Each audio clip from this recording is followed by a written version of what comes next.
रोशनी और आवाजों का मेला, 50 कहानियां, एक सपना बसेरा। कोई हंसाएगा, कोई रुलाएगा, कोई मंजर दिल को जगाएगा। संग चलेंगे, साथ निभाएंगे, ये सफर मिलके हम सजाएंगे। और इसीलिए दो लाइन आपकी नजर, तुम आ गए हो तो अब आईना भी देखेंगे, तुम आ गए हो तो अब आईना भी देखेंगे, अभी अभी तो निगाहों में रोशनी हुई है।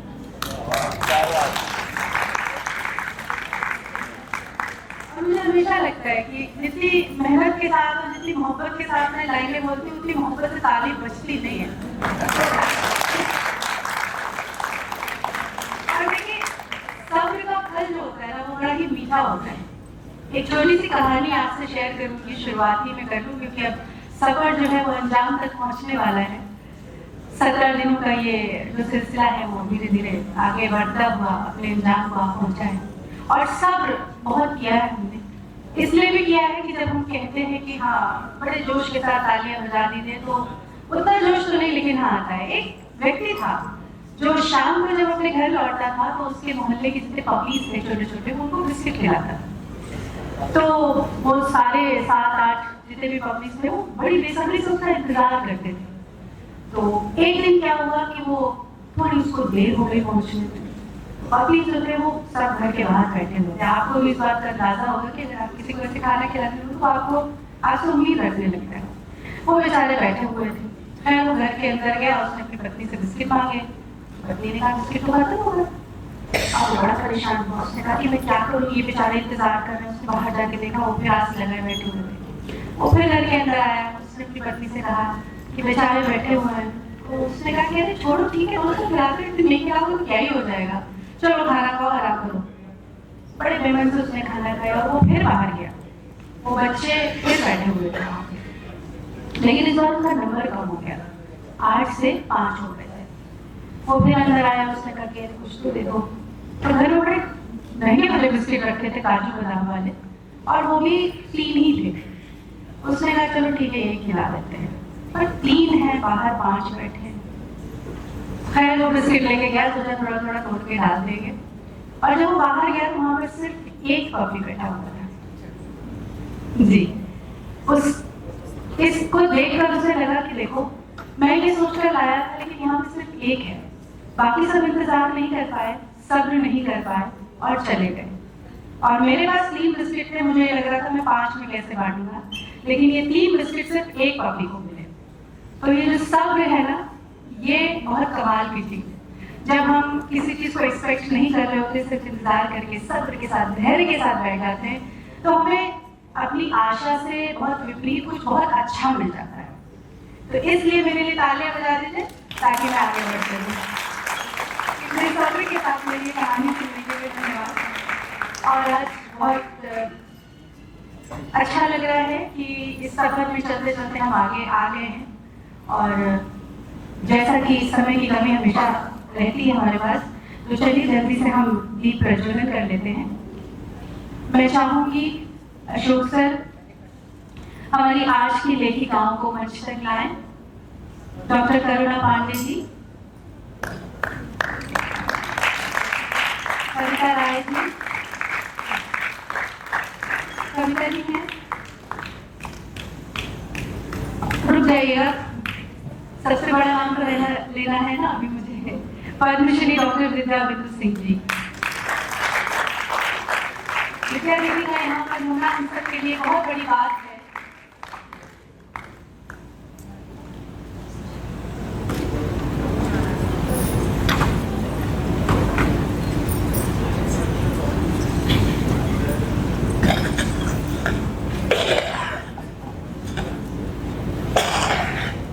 और समय है उस बात का, उस चीज का, जिसके बाद एक औपचारिक शुरुआत होती है हमारे कार्यक्रम की। जब ये दीप प्रज्वलित होता है, इसकी रोशनी, इसकी लौ चारों ओर जगमगाती है और हम उसको महसूस कर पाते हैं अपने अंदर कहीं।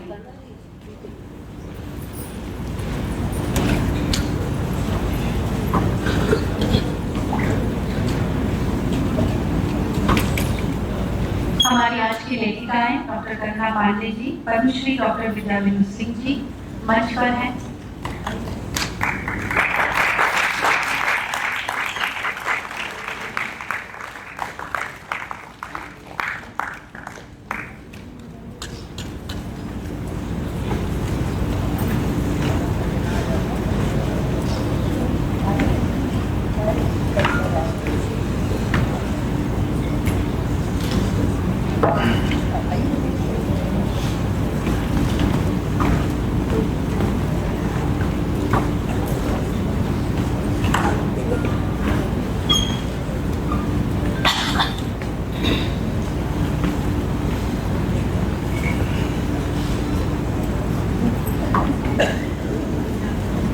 और जब तक ये दीप प्रज्वलित हो रहे हैं, मेरी फिर से गुजारिश आप सबसे ये कृपया अपने मोबाइल साइलेंट कर लें।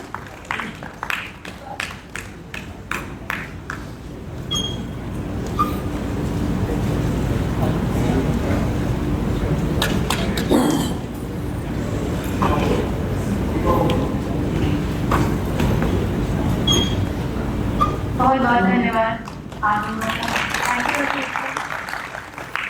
और बस बढ़ सकते हैं अपनी पहली कहानी की ओर। और आज की पहली कहानी है नजीर, जिसकी लेखिका है डॉक्टर करुणा पांडे।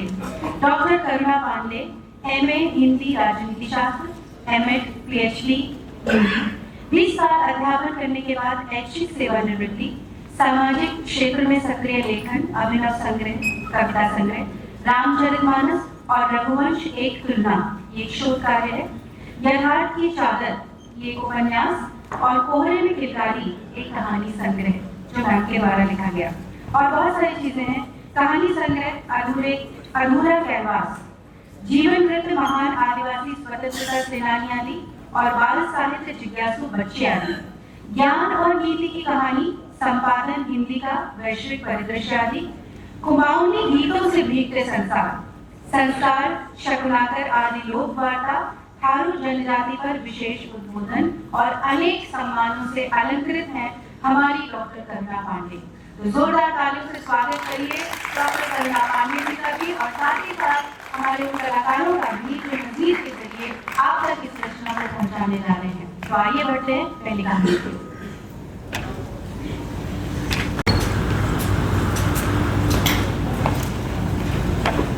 नमस्कार, मैं नूतन वशिष्ठ, कहानी नजीर, लेखिका डॉक्टर करुणा पांडे।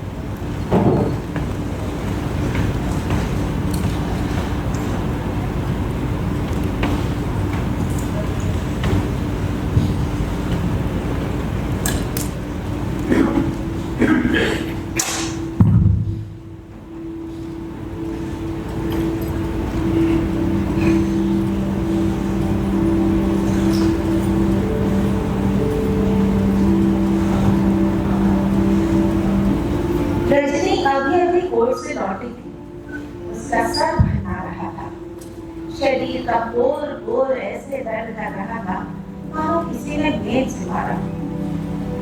तन और मन दोनों का हाल रुलाने वाला था। पानी पीने के लिए हाथ बढ़ाया, जब उठाया तो अनायास ही मेज पे रखे अखबार पर निगाह गई।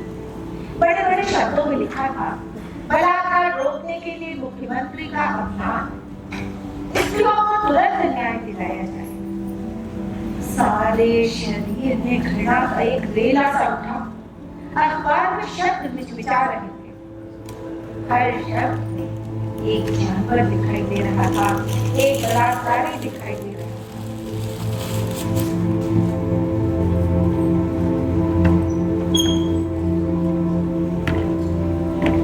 ये नेता मंत्री कितनी आसानी से सब कुछ कह देते हैं। भाषण देना बात अलग है, पर जीवन भोगना बड़ा त्रासदी होता है। इसी त्रासदी को रजनी रात दिन भोग रही है।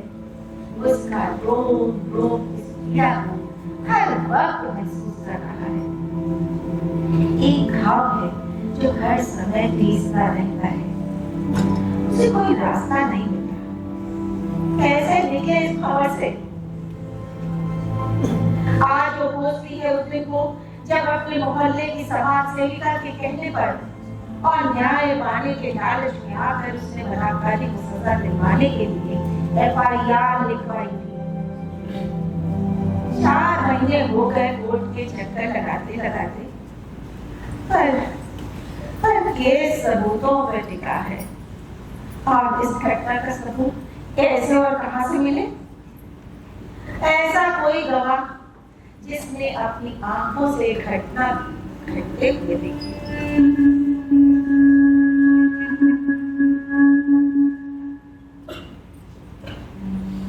जब से ये घटना घटित हुई है तब से आज तक रजनी का कोई दिन ऐसा नहीं गया कि उसके मन ने चीत्कार न किया। रोज कोर्ट, परिवार, समाज, वकील, पुलिस और जज के सामने उससे जो प्रश्न पूछे जाते हैं वो उसकी आत्मा ही नहीं, शरीर की पीड़ा को भी उकेरते हैं।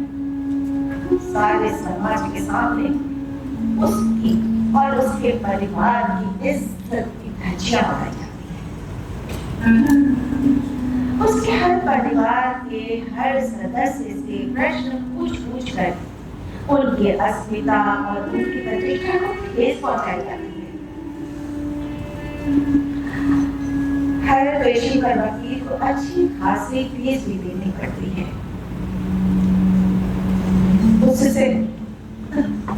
उससे सबूत मांगा जाता है कि वो प्रूव करे कि किसी व्यक्ति ने उसकी इज्जत से खिलवाड़ किया था। ऐसा पूछकर उसकी निष्ठा और लगाए गए आरोपों की चीखने उड़ाए जाते हैं। आए दिन पेशी पे जाने के कारण रजनी को विद्यालय से भी अवकाश लेना पड़ता है और उस समय प्रधानाचार्य, स्टाफ के सभी सदस्यों की निगाह में एक ही प्रश्न होता है। उनकी तीखी निगाहें उसको अंतर तक चीर जाती है। उसके समय, उसके धन की बर्बादी के साथ साथ उसका मन भी कांटों की चुभन को महसूस करता है। उस दिन शर्मा मैडम कह रही थी,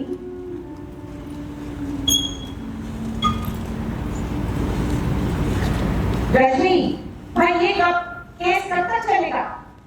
तुम तो अखबार में छप रही हो, पर हमारे स्कूल का नाम बदनाम हो रहा है। लोग पता नहीं कैसे कैसे प्रश्न पूछते हैं। बहुत शर्माती है मैं। सुनकर उसका मन झरने हो गया। कुछ नहीं कहते बना। वो तो वहां से चली आई, पर उसके पीछे न जाने कितनी तरह की बातें हुई होंगी। ये वो अच्छी तरह से जानती है।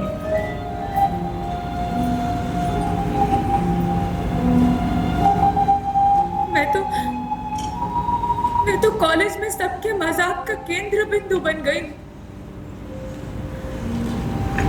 उनकी व्यंग्यात्मक निगाहें और दुर्अर्थी बातें मेरे दिल के जख्मों पर तीक्ष्ण प्रहार करती हैं और मैं कुछ नहीं कर पाती। मुझे तो ऐसा लगता है कि उस घटना के बाद से मैं ऐसा खिलौना बन गई हूं जिसकी भावनाओं से सहानुभूति दिखाते हुए कोई भी खेल कर जा सकता है। ये मैं शब्दों में व्यक्त नहीं कर सकती।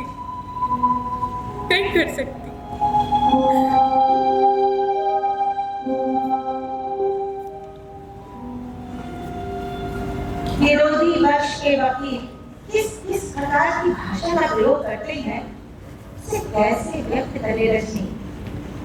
फिर भी एक बार ही देखिए। हाँ तो मैडम, आप ये बताइए, बलात्कार करते समय बलात्कारी का एंगल कैसा था? क्या आपने उसके चेहरे को देखा था? उसके चेहरे में क्रूरता थी या हंसी थी? उसने आपके शरीर से सबसे पहले कौन सा वस्त्र उतारा था? कोर्ट में वकील के ये प्रश्न रजनी को अंदर तक घेर देते हैं। वो कैसे बताए कि राक्षस ने कौन सा कृत्य करके किया, उसे कैसे निर्वस्त्र किया, कैसे उसकी अस्मिता को धार किया। वकील अपने शब्दों को बदल बदल कर उससे एक ही बात बदलवाना चाहते हैं। वो उसको शर्तों में उलझाकर उसी का दोष निकालना चाहते हैं। मैडम, जब वो बलात्कार कर रहा था, वो आपको कैसा लग रहा था? अच्छा कि बुरा? और अगर आपको बुरा लग रहा था तो आपने उसका विरोध किया, क्यों नहीं किया? ये प्रश्न रजनी की धमनियों के खून को जमा लेते हैं। इस तरह हर पेशी पर बार बार निर्वस्त्र होती है।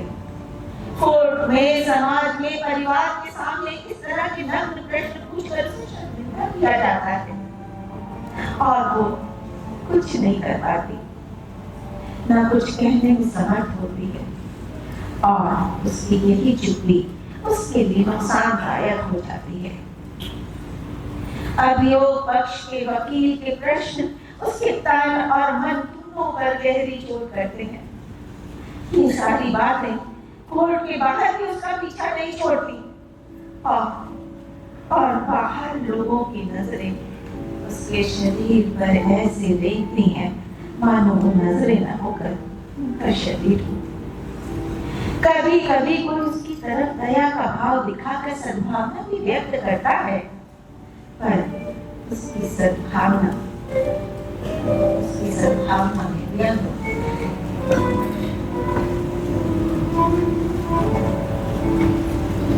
मुझे कभी कभी लगता है कि बंद कमरे में हुआ बलात्कार ज्यादा सहनीय था,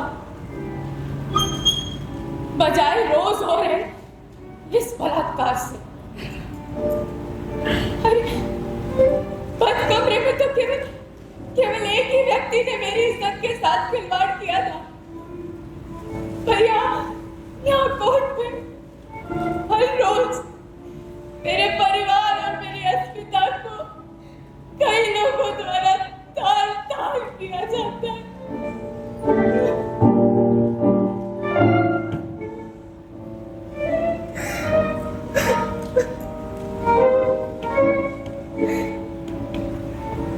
कोर्ट से बाहर आते सैकड़ों कैमरों की चमक मेरे चेहरे को छूने लगती है।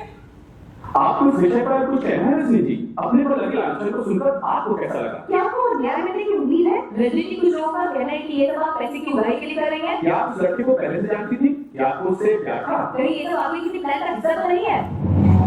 दर्शकों को बता दें कि ये ब्रेकिंग न्यूज सबसे पहले आप हमारे चैनल पर देख रहे हैं। हमारा चैनल हमेशा इंसाफ के लिए लड़ता रहा है और आगे भी लड़ता रहेगा। इस ब्रेकिंग न्यूज के साथ मंच फिल्मी समिति चैनल से कैमरामैन अमरीश बॉबी के साथ है वंदना काकू।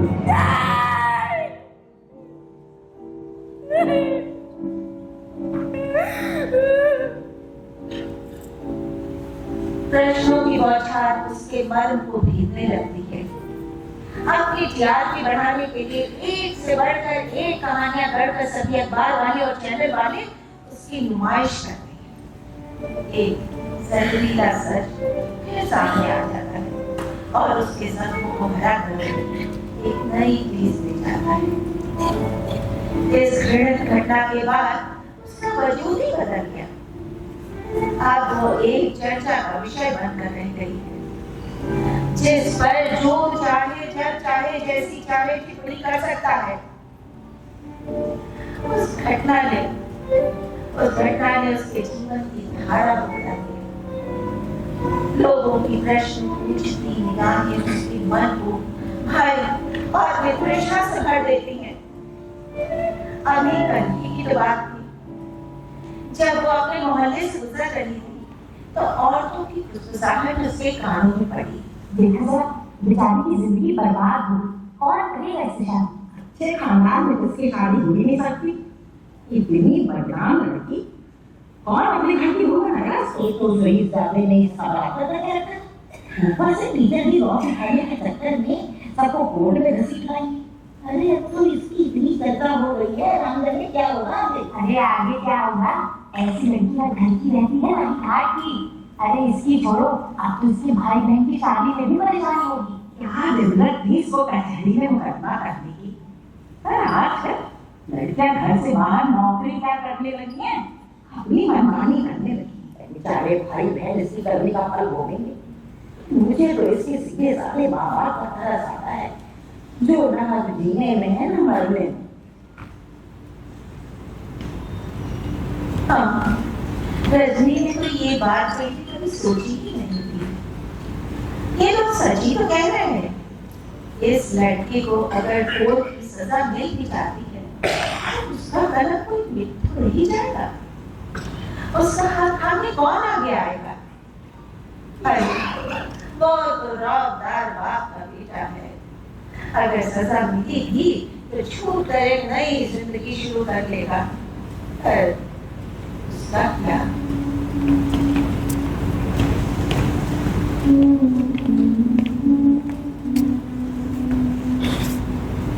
हाँ, पर मेरा क्या? मैं तो कहीं की नहीं रही।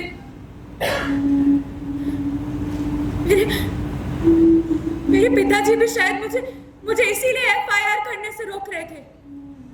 हाँ, पिताजी ने मुझसे कहा था कि बेटा मेरी बात मानो, एफआईआर मत करो। ऐसा करने से उस लड़के का कुछ नहीं बिगड़ेगा, पर तुम अपने जीवन में जहर बोलोगी बेटा। समाज अभी नहीं बदला है और ना ही बदलेगा। अरे बड़े बड़े नेता लोग भाषणों और किताबों में ही समानता की बातें करते हैं बस। असल जीवन में इस तरह की बातें कोर्ट में लाने से लड़के का कुछ नहीं बिगड़ता, पर लड़की का जीवन नर्क हो जाता है। समाज सुधारक भी बस अपने फायदे के लिए, अपने नाम के लिए लोगों का इस्तेमाल करते हैं। वो इस तरह की घटनाओं से पीड़ित लोगों को अपने परिवार का हिस्सा कभी नहीं बनाते, कभी नहीं।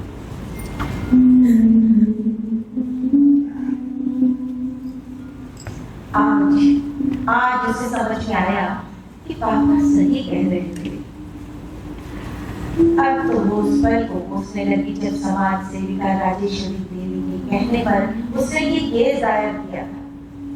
राजेश्वरी देवी तो इस केस को दायर करके टीवी समाचार पत्र की महान विभूति के रूप में प्रतिष्ठित हो गई, पर वो तो हर पल तार हो रही है। अखबार में उसका नाम और फोटो छपते हैं, पर एक लड़की के रूप में। वो तो अब एक ऐसे भंवर में फंस गई है जिससे निकलने का कोई रास्ता नहीं सूझ रहा। मुकदमा क्या रंग लाएगा नहीं पता, तारीख पड़ेगी और बुरा नहीं होने पर उसका महत्व भी कम हो जाएगा। पता नहीं कितने साल लगे।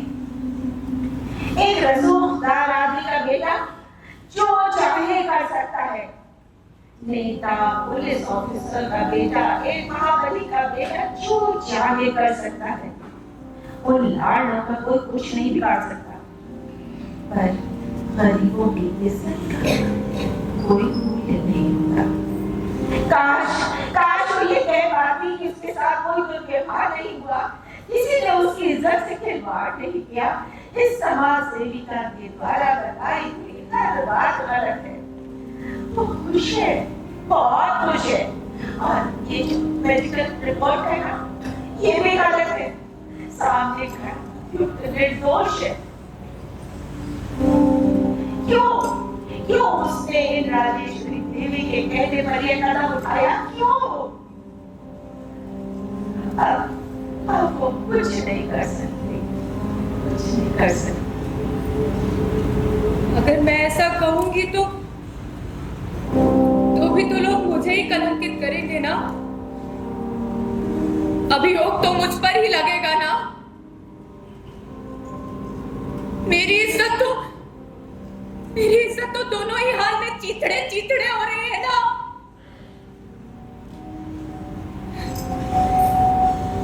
क्या करूं, कुछ समझ में नहीं आता। मैं तो ऐसे दलदल में फंसती जा रही हूँ जहाँ मेरे पैर बस धंसते ही जा रहे हैं, धंसते ही जा रहे हैं।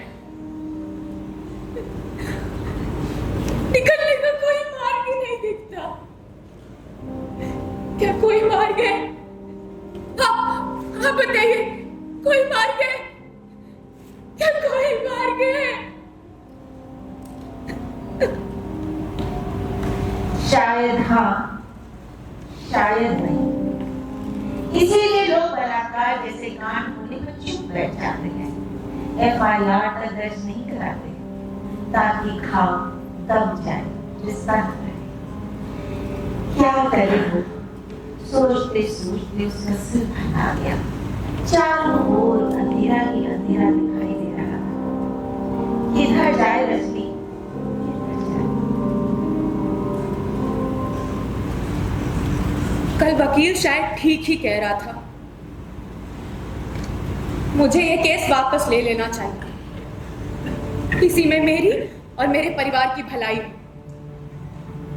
अरे आदर्श आदर्श और बड़ी बातें सिर्फ कहने के लिए होती हैं। असल जीवन में इनका कोई मूल्य नहीं होता। बहुत कुछ सोचने के बाद रजनी ने निश्चय किया कि कल ही वो कोर्ट में केस खारिज करने की अर्जी लेकर कहीं दूर तबादला कराकर चली जाएगी। अब अपने परिवार की इज्जत की और खुशियां नहीं उड़वा सकती। ये निर्णय करते ही मन से तनाव कम होने लगा और वो वकील के पास केस वापस करने की अर्जी देने के लिए चली। रास्ते में उसे मेघा मिली। मेघा एक अच्छी वकील है। आज अचानक उसने रजनी को देखा तो खुशी से भर उठी। कहाँ जा रही हो रजनी? मेघा, तुम तो जानती हो कि मैं आजकल किस दौर से गुजर रही हूँ। अब हिम्मत नहीं होती, इसीलिए वकील के पास केस वापस लेने जा रही हूँ। क्या? ये क्या कह रही हो रजनी? तो मंजिल के इतना करीब पहुंचकर ऐसे मायूस क्यों हो रही हो? हम सब तुम्हारे साथ हैं। मैं कल ही कोर्ट में एक अच्छे वकील से तुम्हारे केस पर बात करती हूँ। मैंने भी वकालत की है। एक एक बाल की खाल निकालेंगे, देखना तुम। बस थोड़ी हिम्मत रखो। मेघा, इतनी ज्यादा बदनामी और जिल्लत झेली है कि अब हिम्मत नहीं है आगे बढ़ने की। देखो रजनी, तुम्हें जितना जलील होना था वो तो तुम हो चुकी। अब इस तरह कायर ना बनो। अब तो तुम्हें उन लोगों के लिए नजीर बनना है जो खिलने से पहले ही दम तोड़ देती हैं। सोचो, जरा सोचो, जब भविष्य में तुम्हारे केस का उदाहरण देकर कोई जज फैसला लेंगे तो कितने गुनहगार सजा भोगेंगे और कितनी ही मासूम अबलाओं को न्याय मिलेगा। न्याय, थोड़ा तो हौसला रखो।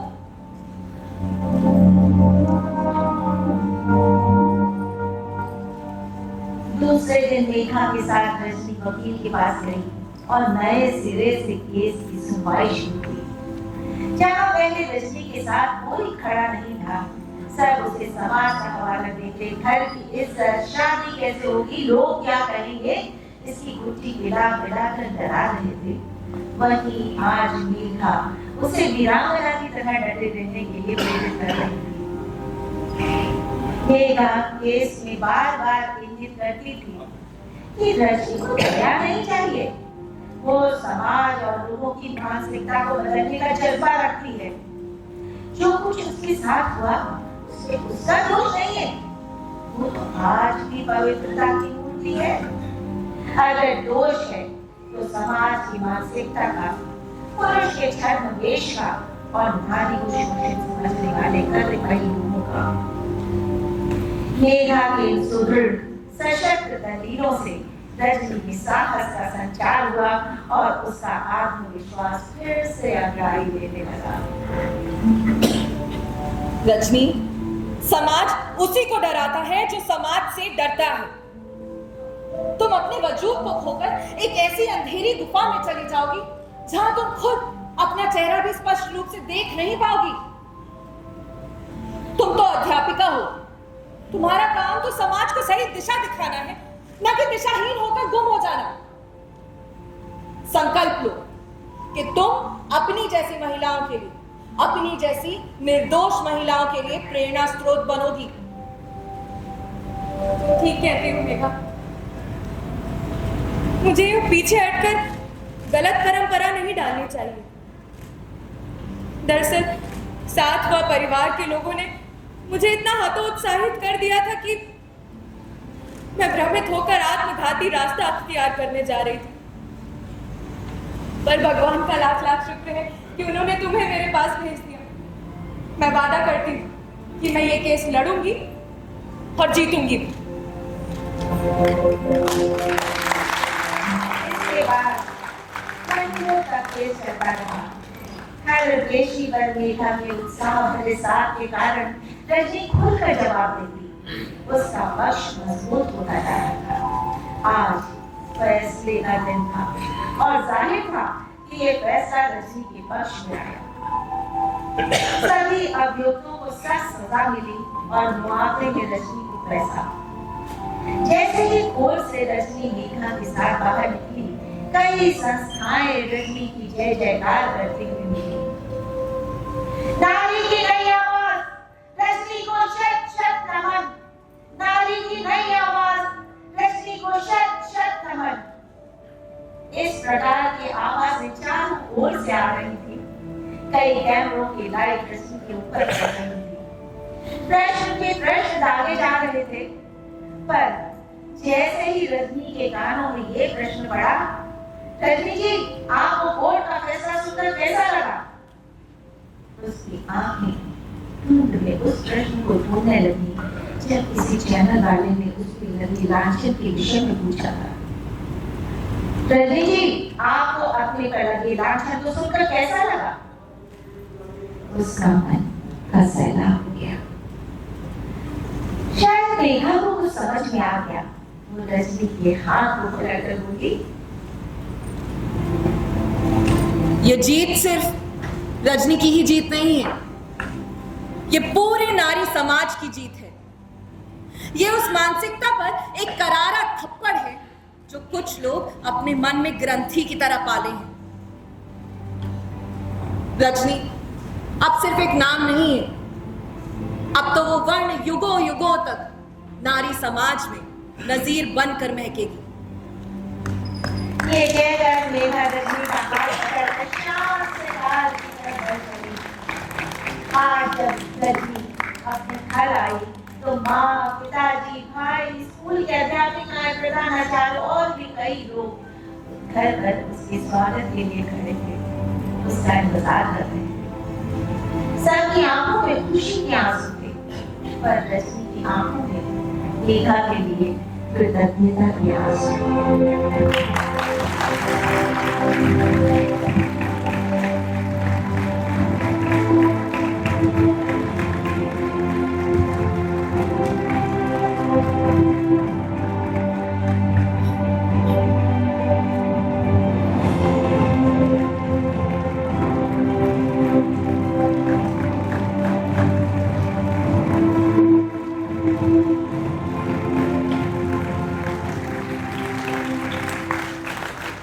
मेरी कहानी नजीर, जिसकी व्याख्या है डॉक्टर कल्पना पांडे। गला भर आता है, बहुत कुछ दिमाग में, मन में चलने लगता है। और आगे कुछ कहूँ के पहले हमारे इन कलाकारों का परिचय इस कहानी में नजर आए। नूतन बख्शिश की,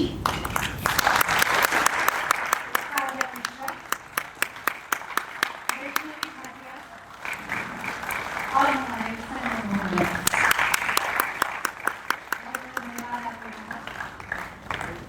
बहुत बहुत धन्यवाद। और जिस विषय पर इस कहानी को उठाया गया, बलात्कार, इसके लिए कहा जाता है कि एक लड़की के लिए बड़ी शर्मिंदगी की बात होती है, जो बात की बातें शुरू होती हैं, जिसके जरिए बार बार उसका बलात्कार होता है।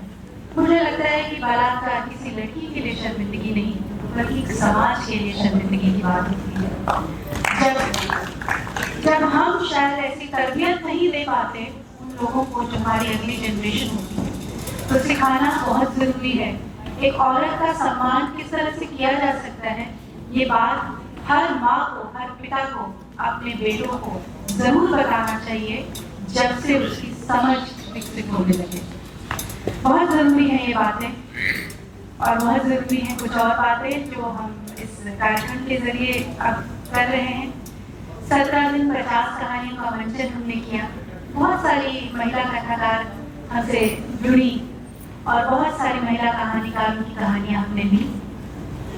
पर जरूरी हो जाता है जब हम किसी काम के लिए किसी को सराहते हैं, किसी की प्रशंसा करते हैं, तो मन बहुत बड़ा हो जाता है।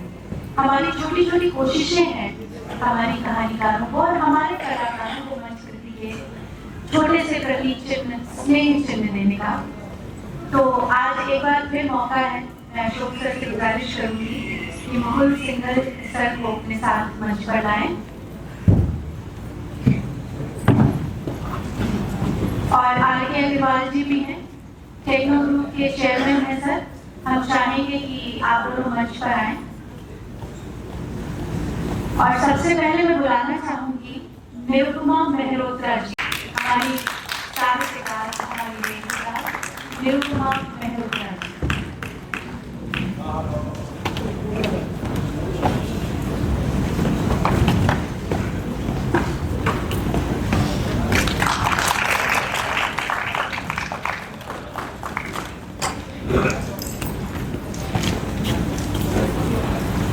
निरुपमा मेहरोत्रा जी।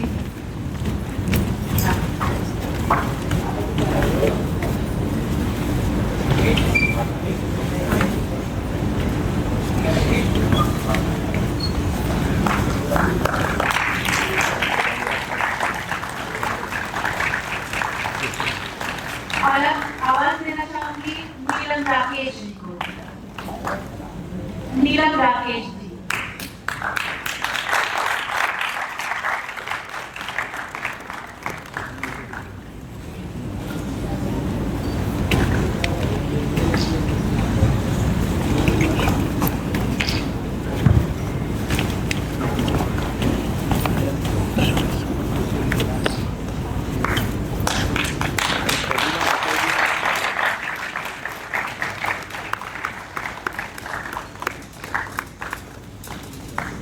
बहुत सुंदर दृश्य, अच्छा लग रहा है।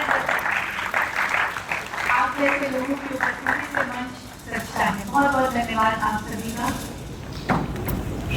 मुकुल सर और राकेश सर, आपसे गुजारिश है कि आप कृपया मंच पर ही रहें, क्योंकि हमारे कुछ कलाकार हैं जो आपके हाथों से स्नेह चिन्ह प्राप्त करेंगे तो उनके लिए बहुत अच्छी बात होगी। मैं सबसे पहले बुलाना चाहूंगी अमरीश बॉबी को, कलाकार जिनका लिखा हुआ गीत समारोह में चल रहा है, आप सुन रहे हैं।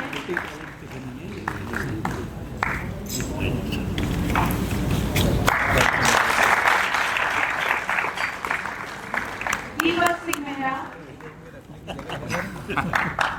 दीपक सिंह मेहरा,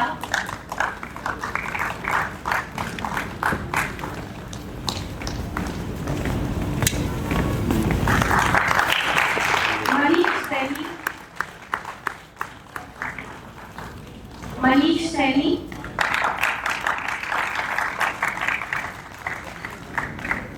मनीष जी, मनीष जी के ऊपर बड़ी जिम्मेदारी और बहुत दूर से जिम्मेदारी इसलिए लगती है थोड़ी सी आने में।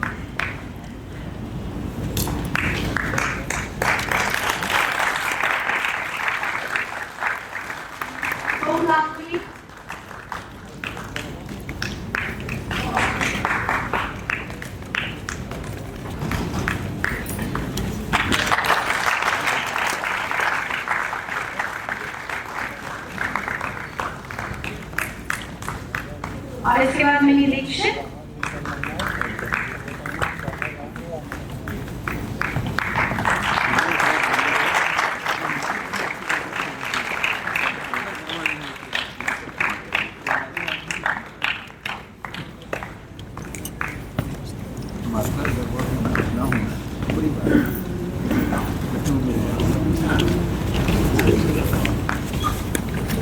अनुराग सेवा,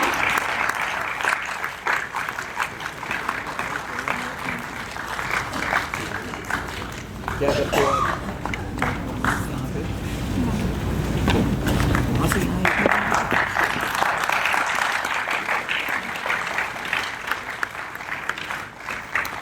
इसके बाद अभिषेक सिंह,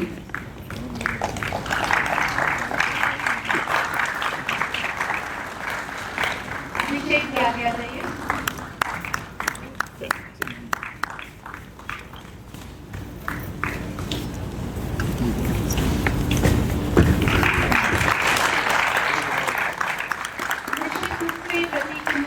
आपके हाथ में है, आगे और कुछ बेहतर करने की प्रेरणा देते हैं, एक अलग उत्साह बढ़ाते हैं। बहुत बहुत धन्यवाद आप सभी का, बहुत शुक्रिया।